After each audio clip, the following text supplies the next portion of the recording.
ऐसा नहीं कि नानी माँ के फातिया या कोई दोस्त के वलीमे के जैसा दबा के ये खा रहे वो खा रहे, मक्के की रोटी, सरसों का साग, बटर चिकन और डेजर्ट, जो जो हाथ में आया खा लिया और उसके बाद ले ऑमलेट बन के लेट गए।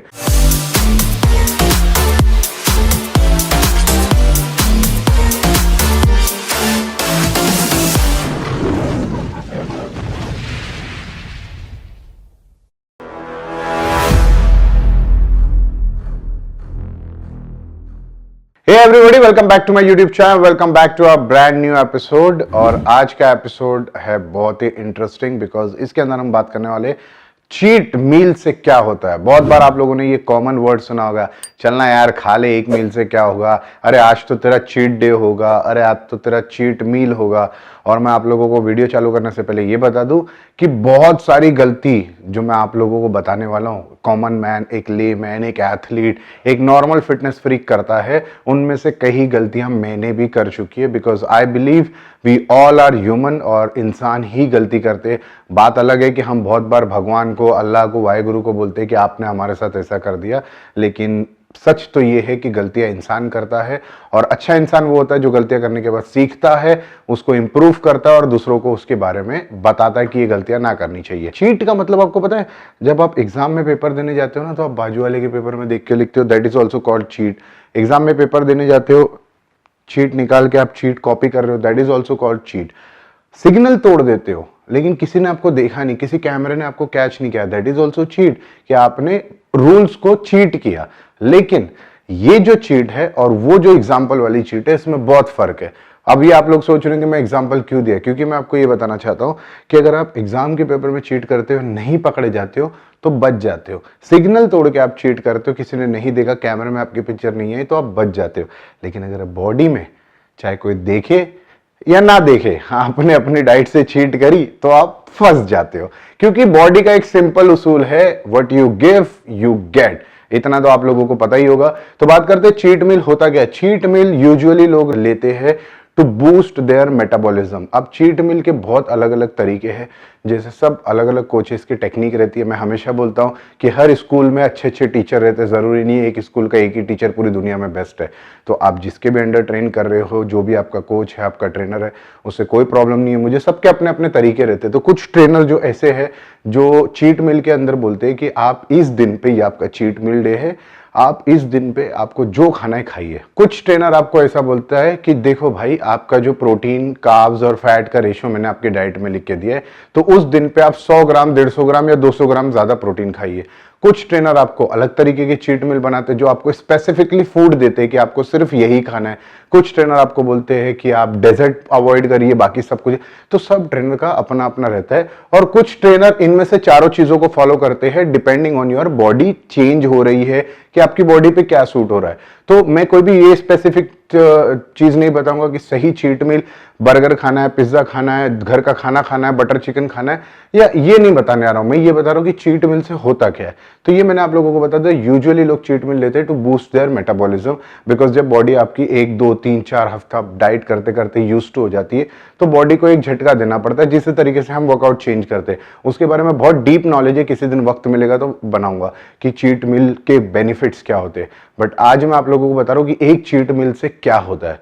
तो ये होता है चीट मील, जो मैंने आप लोगों को बता दिया बेसिकली किस तरीके से होता है। अब होता क्या है पता है, जब आप चीट मील लेते हो ना, तो दूसरे दिन आपकी बॉडी जिम में ऑटोमेटिकली बहुत अच्छी लगने लगती है, और आपको ऑल ऑफ अ सडन एक क्रेजी पंप आने लगता है, आपकी वेन्स दिखने लगती है, आपकी जो मसल फाइबर पहले नहीं दिख रहे थे वो दिखने लगते। तो आपको लगता है यार साला मैं तो पागल हूं, डाइट कर रहा था, मेरा तो काम इससे हो रहा है। लेकिन एक्चुअली वो काम इसलिए हो रहा है बिकॉज आपकी बॉडी में इतना ग्लाइकोजन स्टोरेज रहता है कि वो आपकी बॉडी को वर्कआउट के टाइम पे यूटिलाइज होने पे आपकी बॉडी बहुत पंप रहती है, इसके लिए आपको दिखता है। लेकिन वही चीज को आप कंटिन्यू अगले 2-3 दिन करोगे तो ऑल ऑफ अ सडन आपकी बॉडी एकदम रीबाउंड स्टेज में चल जाएगी, जहां पे आपको पता भी नहीं चलेगा, and all of a sudden you look bloat, आपके पेट पे ब्लोटिंग आ जाएगी, आपका फेस ब्लोट हो जाएगा। और बहुत सारे लोग होते हैं जो सेंसिटिव रहते हैं ये मामले में, तो उन लोगों के लिए तो बहुत ही केयरफुल रहना बहुत जरूरी है। तो क्या होता है ना, यूजुअली जब एक इंसान एक मील खाता है और उसको दूसरे दिन पंप लगता है, तो बोलता है कि यार चल आज भी खा लेता हूँ, कल भी पंप अच्छा आएगा। फिर कभी कभी क्या है ना, लोग अपना दिमाग यूज करने लगते हैं, वर्कआउट से पहले थोड़ा सा ये खा लेता हूँ, इससे मेरा ग्लाइकोजन जाएगा ना तो मेरा बॉडी में। लेकिन आपको ये देखना है कि वर्कआउट वाला जो पंप है वो टेम्पररी है, आपको एंड रिजल्ट पे फोकस करना है। बहुत बार क्या होता है, आप शादी में जाते, किसी दोस्त की बर्थडे पार्टी में जाते, या कहीं पे भी आप किसी के साथ में बैठे हो, तो आपने एक बिस्किट खा लिया, आपने कोई थोड़ा डेजर्ट खा लिया, आपने ये एक बाइट लिया, तो उस चीजों को आप कैलकुलेट भी नहीं करते हो, ये बोल के कि यार इससे क्या होगा, ये तो मैंने थोड़ा सा खा लिया। और आपके आसपास में जो लोग बैठे रहते हैं वो भी आपको बोलते हैं कि यार इससे कुछ नहीं होगा यार, थोड़े से क्या होता है, ये तो तेरे दांत में लग जाएगा, अरे ये तो तू सांस लेके उतार देगा, दिस तरीके, ये सब तरीके के डायलॉग आपको देते, तो आपको भी लगता है हाँ मेरी साइज तो इतनी बड़ी कि इतना सा टुकड़ा तो मेरे दांत में ही खत्म हो जाएगा, कोई बोलेगा आपकी जबान तक के भी नहीं पहुंचेगा। तो खैर ये सब चीजें बोलते ना, बूंद बूंद से समुद्र भरता है, इसी तरीके से ये छोटी छोटी चीजें बढ़ के एक ऐसा आपके बॉडी में चेंजेस आने लगता है जो आपको पता भी नहीं चलता, लेकिन आपको ऐसा लगता है कि यार मैंने डाइट बराबर करी थी, मैंने ट्रेनिंग बराबर करी थी, लेकिन साला रिजल्ट वो नहीं आया जो चाहिए था। ऑफ कोर्स उसका रीजन आपके जो छोटे छोटे बाइट्स थे। अब फिर क्या होता है, या तो आप अपने कोच को ब्लेम करोगे, या तो फिर आप अपने सप्लीमेंट, जो जहां से आप सप्लीमेंट लेते हो वहां को ब्लेम करोगे कि ये सप्लीमेंट गलत दे दिया, या फिर अगर आप एनाबॉलिक साइकिल लेते हो तो बोलोगे एनाबॉलिक साइकिल काम नहीं करी। तो दैट इज द केस। आपको करना क्या है इस तरीके पे, तो देखो जब आप अपनी डाइट पे रहते हो तो आपको मेक श्योर करना है कि आपको, अगर आपके कोच ने, ट्रेनर ने चीट में, देखो यूजुअली तो मैंने देखा हो कि बहुत सारे लोगों के कोच और ट्रेनर होते नहीं, क्योंकि वो खुद ही इतने एक्सपर्ट रहते हैं, उनको जरूरत ही नहीं रहती है।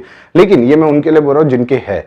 तो अगर आपके कोच ने, आपके ट्रेनर ने आपको बोला है कि सैटरडे के दिन चीट मील लेना है, तो बहुत सारे कोच ऐसे बोलते हैं कि भाई सैटरडे में कोई भी मील में चीट मील ले लो, और बहुत सारे लोग ऐसे भी रहते हैं जो बोलते हैं कि सैटरडे को मील 5 को रिप्लेस कर देना या मील 2 को रिप्लेस कर देना, या बोलते हैं कि 6 के 6 मील लेना है प्लस चीट मील लेना है। तो depending on your coach to trainer, case to case. लेकिन अगर जब आपको बोला गया है कि सैटरडे को मील 5 के बदले में रिप्लेस करना है, दैट मीन्स कि आपको मील 5 की जगह पे चीट मील लेना है। ये मैं एग्जांपल दे रहा हूं, और वो चीट मील इतना ही खाना है आपको कि आप उसके बाद मील 6 खा सको। ऐसा नहीं कि नानी माँ के फातिया या कोई दोस्त के वलीमे के जैसा दबा के ये खा रहे वो खा रहे, मक्के की रोटी, सरसों का साग, बटर चिकन और डेजर्ट, जो जो हाथ में आया खा लिया, और उसके बाद ले ऑमलेट बन के लेट गए। ये सबसे बड़ी गलती आप करोगे। Even the cheat meal you have to eat very limited. अगर आपको नहीं समझ में आ रहा है, आप अपने कोच से पूछ लीजिए कि मैं कितना खाऊं, बिकॉज यूजुअली जब मैं पहले मैं पूछता नहीं था, मैं भी ऐसे ही खा लेता था, यार चल आज तो चीट मील है। और सबसे बड़ी गलती क्या करते पता है लोग, जिस दिन चीट मिल रहता है ना, वो उनके दिन की शुरुआत चीट मिल से करते हैं। उनको क्या लगता है, there is no difference between the cheat meal and day. तो सुबह में उठे, ले सुबह में कीमा पराठा पांव ले दबा के खा रहे, तो दिस स्टार्ट, जब आपकी सुबह ही खराब होगी तो रात तक के आपको कुछ खाने का दिल नहीं होगा। इसके लिए यूजुअली चीट मील रात में लेना प्रेफर करते हैं ज्यादातर लोग, ताकि आप रात में उसके बाद में एक मील या प्रोटीन शेक पी के सो जाए। अभी चीट मील कितना लेना चाहिए और कब लेना चाहिए, ये उन लोगों के लिए जिनके पास ट्रेनर या कोच नहीं है, या जो सिर्फ हेल्थ वाइज है, जो कंपीट नहीं करते। देखो एज अ फिटनेस फ्रीक, अगर आप एक हेल्दी रूटीन फॉलो करते हो, तो मेरा सजेशन ये रहेगा कि विद इन 2 वीक्स, अगर आप 2 से 3 हफ्ते के बीच में एक चीट मील लेते हो, that is enough. I am saying cheat meal, एक मील, नॉट अ डे। क्योंकि बहुत बार ऐसा होता है, लोगों को ऐसा लगता है, जैसे मैंने पहले बताया कि चीट मील को चीट डे समझते हैं। आपको चीट मील लेना है, and cheat meal should be moderate. जैसे कि अगर आपको बर्गर पसंद है तो आपने 1 या 2 बर्गर खा लिया, और उसके साथ में एक छोटी सी आइसक्रीम का ले लिया, एक पेस्ट्री खा लिया। ऐसा नहीं कि 1 किलो का केक खा लिया। तो मॉडरेट अमाउंट में अगर आप चीट मील लेते हो, जो भी आपको पसंद है, मेरे हिसाब से वो ठीक है। ये मैं उन लोगों की बात कर रहा हूँ जिनके पास सिर्फ गोल ये है, जिनको फिट रहना है, हेल्दी रहना है। और मोस्टली ये सारे लोग जो रहते हैं वो चीट मील में बिलीव नहीं करते, क्योंकि 365 डेज उनका रूटीन सेम रहता है। तो ये तो बात हो गई जिन लोगों के पास में कोच नहीं है और जो हेल्दी लाइफस्टाइल जीते, तो उनको मैंने समझा दिया किस तरह लेने का। लेकिन जो लोग बिगिनर है, और ये वीडियो के बाद में जो लोग चालू करना चाहते हैं अपना फिटनेस, या फिर मॉडरेट है, जिन्होंने रिसेंटली अपना चालू किया है, उनको पता नहीं कि भाई हमें क्या करना है, हम तो बहुत फिटनेस फ्रीक है नहीं, हम बहुत नहीं है, आप भी अभी चालू किया है, तो उनके लिए मैं सजेशन ये दूंगा। देखो यूजुअली क्या होता है कि आप लोगों को ऐसा लगता है कि Monday to Saturday is the day to diet and Sunday is the day to eat. That is very wrong. अगर मैं आप लोगों को कैलकुलेट करके बता दूं कि अगर आप मंडे टू सैटरडे के 6 दिन के अंदर में अगर आप 12,000 कैलोरीज ले रहे हो, 2,000 पर डे के हिसाब से अगर आप ले रहे हो, तो संडे के दिन अगर आप पूरा दिन चीट खाते हो ना, आई कैन बेट यू कि आप 12,000 से ज्यादा कैलोरीज खा लेते हो, which calories come from the bad food, and that bad food gonna spoil all the hard work from Monday to Saturday. आप लोगों को लगता है कुछ नहीं होता, लेकिन वो 1 वीक 2 वीक तीसरे वीक में या तो आप उसको गिव अप कर दोगे, या तो आपको रियलाइज हो जाएगा कि भाई जो भी हो रहा है ये संडे की वजह से हो रहा है। तो संडे को भी रूटीन आपका सेम रहना चाहिए, डाइट आपकी सेम रहना चाहिए, वेदर यू ट्रेन और not train.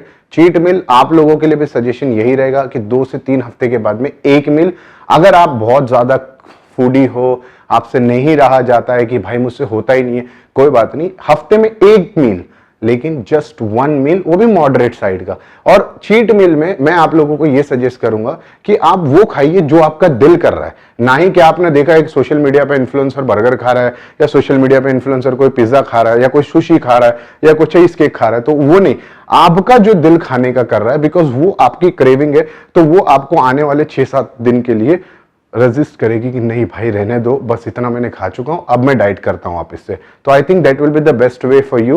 And I think मैंने बिगिनर के लिए और इंटरमीडिएट के लिए, फिटनेस फ्रीक के लिए और एथलीट के लिए, सबके लिए कवर कर दिया। आई होप ये वीडियो आप लोगों को अच्छी लगी होगी और समझ में आया होगा कि मैं क्या समझाना चाहता हूं। तो प्लीज अपने आप का ख्याल रखिए, एक बाइट ना करे, खाओ तो अच्छा चीट मील खाओ, लिमिटेड खाओ, और अपनी बॉडी का और अपनी फैमिली का ख्याल रखो। Take care of yourself and your family. जय हिंद। We'll be